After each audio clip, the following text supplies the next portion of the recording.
We are Makilala TV, the first Filipino-American TV talk show in the New York metro area. Get to know us as we talk to the community leaders, innovators, advocates, and emerging artists who affect Filipino-American life.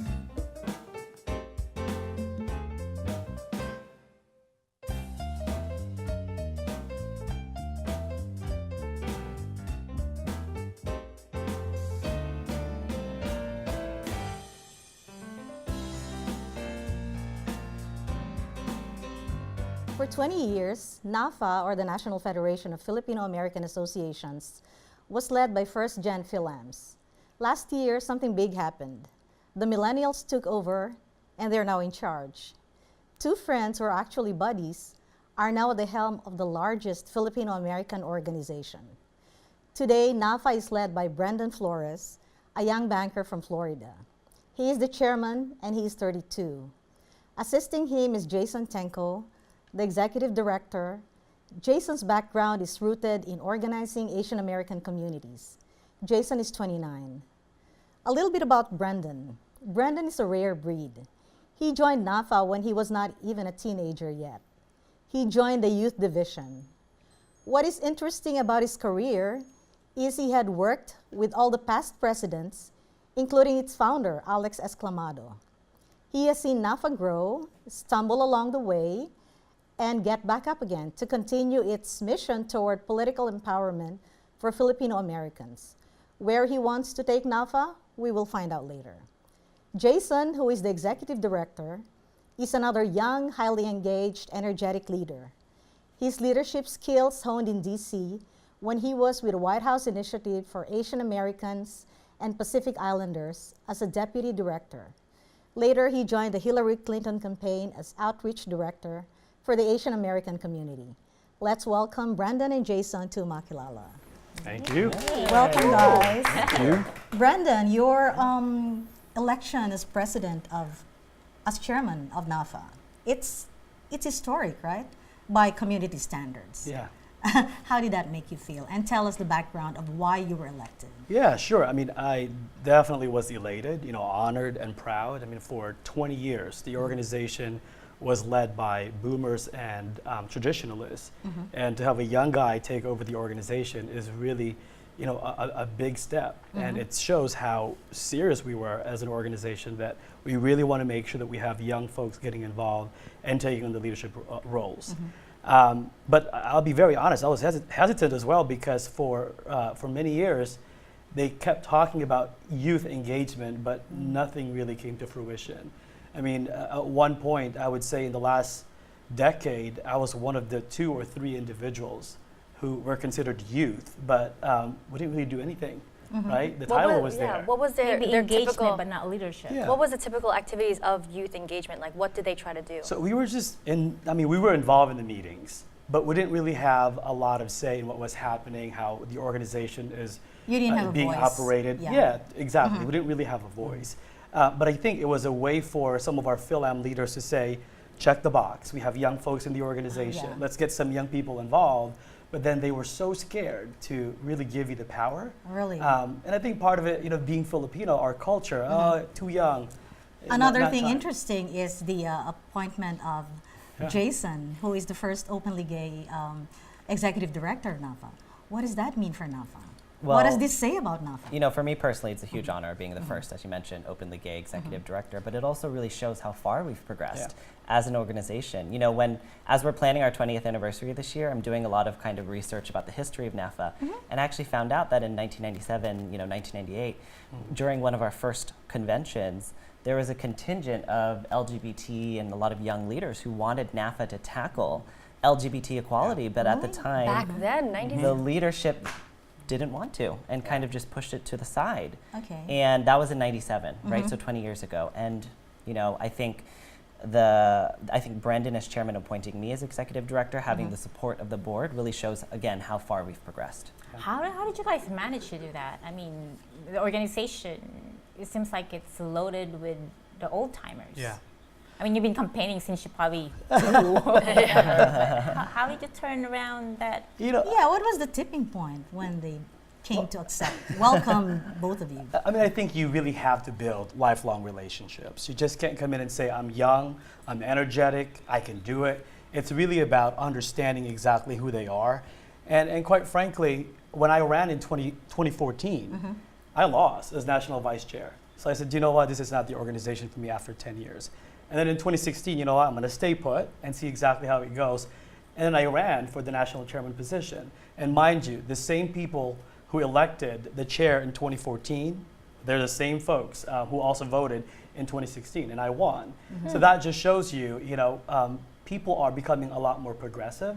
I mean, certainly we still have a lot of boomers and traditionalists, and there's nothing wrong with that because we really want to bridge a generational gap. And I think it's about understanding each other's story and building that strong relationship that's honest and cohesive. And that's exactly what ended up happening. I mean, I became active with Film Community 4 years ago, and I've heard about NaFFAA, but I don't really know what you guys do aside from maybe conventions in Maryland. I mean, sorry about that. Tell us a little bit about NaFFAA and your reach. How widely, where are you? Where can we find you? Yeah. And what have you done? So many That's questions. 2 questions right there. Tell us, what is NaFFAA? So NaFFAA is the largest nonprofit, nonpartisan, Filipino-American organization. And really, we want to serve as the voice of all Filipino-Americans in the country, focusing on 3 main areas: leadership development, civic engagement, and national advocacy. We've been around for 20 years now, and Jason can talk more about some of the things that we're going to be doing and what NaFFAA is all about to answer both of your questions. Yeah, so with leadership development, you know that there's thousands of Filipino-American organizations. A lot of them are all volunteer, don't have full-time staff. So we're actually trying to help build the capacity of these Phil-Am orgs. One of the things that we did was we brought together 10 national Phil-Am orgs in May during API Heritage Month. We talked about strategic planning, fundraising, and also just building our coalition. So that's one of our goals. We just actually launched our Empowering Filipino Youth, or EPIC, Empowering Filipino Youth Through Collaboration, or EPIC Ambassadors Program. So Brendan and I are really serious about building the pipeline of young leaders. We need to find and identify and train the next Brendan, the next ED, the next regional chairs to really kind of, help NaFFAA grow. So that's leadership development. But the entire organization itself, the membership, are they mostly boomers and traditionalists? There's still not a lot of young leaders within NaFFAA? In the grassroots level? I think it's evolving. As a matter of fact, we had one of our regions just had their election last month. And for the very first time, they've elected a 22-year-old millennial to run the state of Maryland. And that has never happened before. Right? So he happens to also be the national chairman of FIND. So again, we're seeing a lot of changes happening in the organization. And I think you'll continue to see that because of the current leadership today. And I feel like that program, EPIC, I feel like it's like our baby. Like we're slowly seeing it like grow into something that now is practical and think people could actually relate to the programs. And what we saw with EPIC, because it started off as kind of like a pre-conference leadership institute, right? But our conferences are only every 2 years. So what kind of happens in between? We really wanted to create a sustainable infrastructure. They're going to go through this leadership development program, have mentors, and then work with our regions because that's really what we need. Yeah, do you follow up after the conferences, after the workshops? I mean, is that part of NaFFAA's future goals? Is to turn to mold people into Well, and that's the go forward model because just to answer your question, think about it in the past. You got students, they get excited, they go to the conference, they build relationships and friendships, and then after that, they're done. Nothing else is happening. Some people get married, some people have kids, they work, and next thing you know, nobody's involved. And that's the reason why for so many years, we've only seen a lot of boomers and traditionalists running organizations. Because they have all the time. Because they have a lot of time, and they also have the capacity in terms of money, right, and time. And a lot of young folks may not have that right away. So we want to make sure we bridge that gap and really mold them and educate them. Okay, what happens after you graduate from college, right? How can you be more involved? And we give them projects at the local level, at the national level. Give me an so example that way of it's the consistent. Like what example of a project? Well, EPIC. EPIC. I mean, EPIC is a clear kind of program that we're trying to launch. Each of our regions also host regional conferences, so focused around leadership development, nonpartisan civic engagement, and then advocacy, local advocacy, at the local level. A lot of our regions are also involved with supporting PhilVet Rep, the Filipino Veterans recognition and Oh, education yeah, project. that's right, yeah. So just helping fundraise, raise awareness about Filipino World War II veterans. I never heard the word political empowerment from both of you at this point. Is that still a goal? It's definitely a goal, especially through our nonpartisan Philam Vote program. So no matter the political affiliation, I think we can all come together to register Philam voters, educate them, protect them at the voter box, and also encourage them to vote You know, I to asked really the harness question- our political power. I asked the question because when I was covering NaFFAA in the beginning, I used to hear the word a lot from Wida Lewis, political empowerment. And they were, at the time, the leaders were saying that they wanted to elect more Filipino Americans to national local offices. Now, with that in mind, every time there's a Filipino that gets elected, I would ask them, did NaFFAA help you out? And they said, no, we haven't heard from them. We don't know what they're about. Yeah. So these are two conflicting concepts or notions. Yeah. I do not know if So as a it's something that you are aware of or yeah, something. as a nonpartisan 501c3, you know, we can can't support. actually support elected officials as they're running when they're running candidates when they're running for office, right? But what we can do is nonpartisan activities like voter registration and get out the vote Education, for the Filipino American community. There's actually an entity, the Filipino American National Elected Officials Network, and they're actually trying to encourage Philams to, you know, run for office, to do candidate trainings. You know, we've met with other elected officials, and they are really passionate about that. So we really want to support those efforts. But our job as NaFFAA is to encourage everyday Philam members to come out and to vote. So for the project that you're saying about, you know, getting people to register to vote, are you providing resources for these organizations to do those activities? Because it does take time and resources to get those things done. Yeah, so NaFFAA as an entity, like we're trying to get resources to do that from other kind of foundations, other organizations that have funding for civic engagement. What we can do is connect our Philam kind of organizations to those entities that have funding, but NaFFAA itself, you know, we how can is provide NaFFAA training or other things. Sorry, how is NaFFAA funded? Well, Since you talked about so in various ways, right? So we have corporate donations, Wells Fargo Bank, AARP, the Lewis Foundation. Those are the three main supporters of NaFFAA for many years now. We also have obviously membership base from different regions, and quite frankly, the majority of it is being funded through out-of-pocket expense because we really believe in the organization. Do I see or envision NaFFAA having a lot of budget, you know, down the line? Absolutely, because we have the right leaders, we have the right programs to ensure that that happens. But right now, to show our full commitment to our community, again, it's out of pocket. So If there's one, I'm sorry. Just quickly, as young leaders, do you feel some kind of resistance or resentment from the old folks? yeah, of course. You know, I think I have to be very honest and say that it is still happening. You have to realize many of these folks have been running the organization for so many years. So they have that sense of ownership. They don't want to give it up. Yeah. So instead of just me thinking negatively about it, I mean, it's really about not getting caught. Because a lot of times people make the assumptions, and it's really about having the right conversation and understanding their story. But yeah, I quite frankly, till today, we're still getting resistance from some people. And I think that's going to continue to happen. And all you got to do is just smile and have a conversation and educate them and let them know exactly that you are looking for the best interest of the organization and the Filipino American community at large.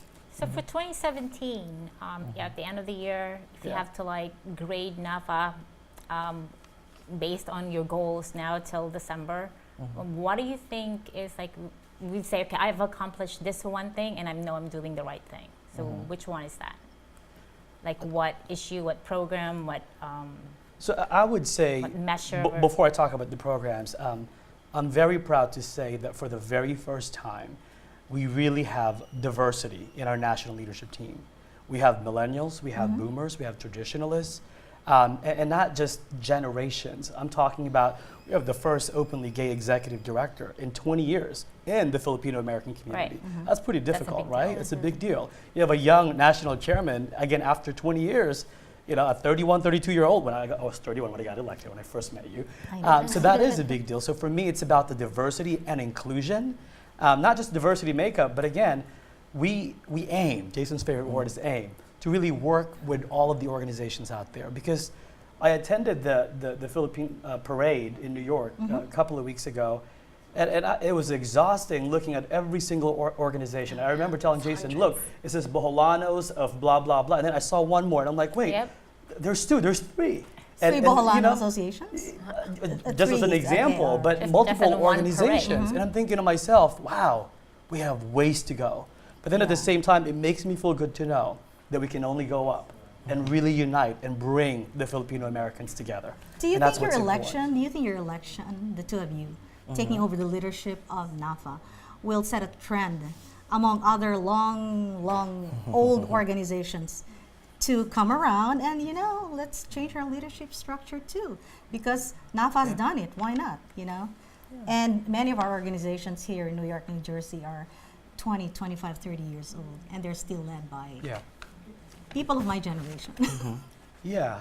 You want to answer? Yeah, I mean, I'm hopeful. When you look at other prominent Phil-Am orgs like Fonz, like PhilVet Rep, and we see that a lot of them are seasoned kind of veterans, and we're really trying to work with all of these organizations to build up young leadership to kind of one day take over those organizations, right, and to be at the helm. I think that's really key. And so now, we're already in the middle of 2017. What is your, aim or goal for the rest of the year? Well, we're one thing that you celebrating want to accomplish. Our 20th anniversary, Saturday, October 21st. Hope to see you there. In Washington, D.C. That'll be a huge measure for us as we're kind of thinking about how to kind of rebrand NaFFA as NaFFA 2.0, and we'll soon balance leadership, launching that.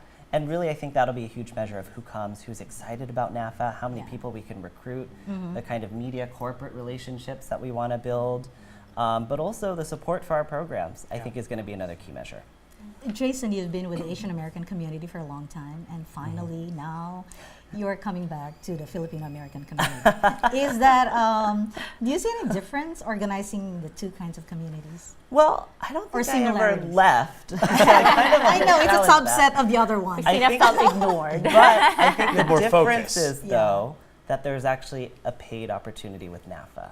Now, with API organizations, obviously, they have paid staff. They have these programs. For me, it was with Apala, paid fellowship, with APACs in the Congress, with obviously the White House Initiative having multiple API staff, but there weren't national Filipino organizations. I was going to say, you're getting paid? Yes, I am. Wow.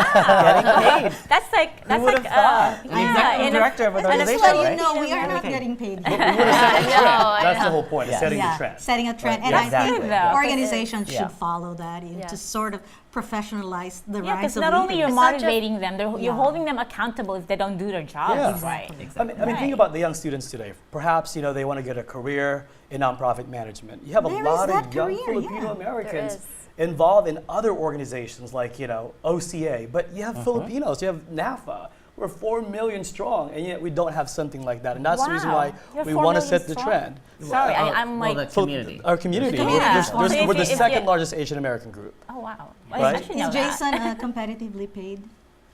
I know you're paid. I'll just say that I'm paid, but also what we're kind of aiming for is when I look around the table in DC with the National Coalition of APIs, right?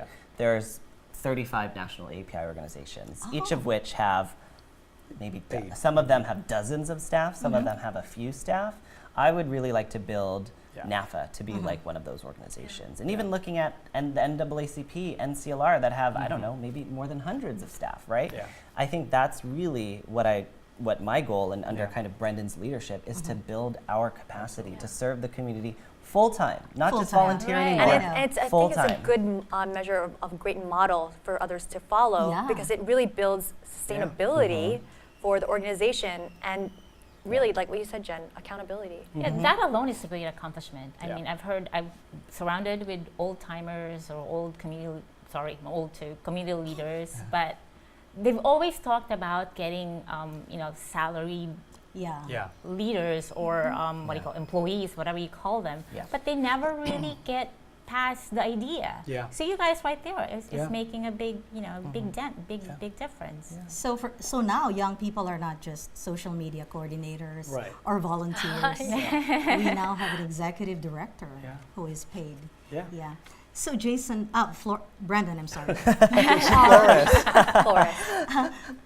Brendan, you joined NaFFAA when you were very young. Yeah. Why would you do that? Well, you know what? Funny you said that because my mom would always tell me, "Do not join any Filipino American organizations. All they do is chismis. That's it." I think that's probably what did you it. don't get anything out of it. And no, really, what got me to join is my organization. And growing up in Las Vegas, Nevada, as a personal banker in a large financial institution, it was a way for me to gain business. You know how Filipinos are. A lot of doctors, I'm like, you know what? They're very affluent. And I need to, find my niche. And Filipino Americans were very affluent in Nevada. And that was a good opportunity. And I wanted to kind of check the box and say, yeah, I was involved in the Filipino organization. But quite frankly, I never wanted to get involved. Because my parents told me not to be involved.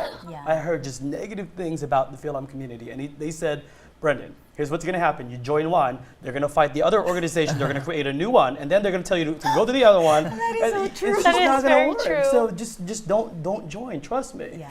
And I saw the opportunity, well, you know what?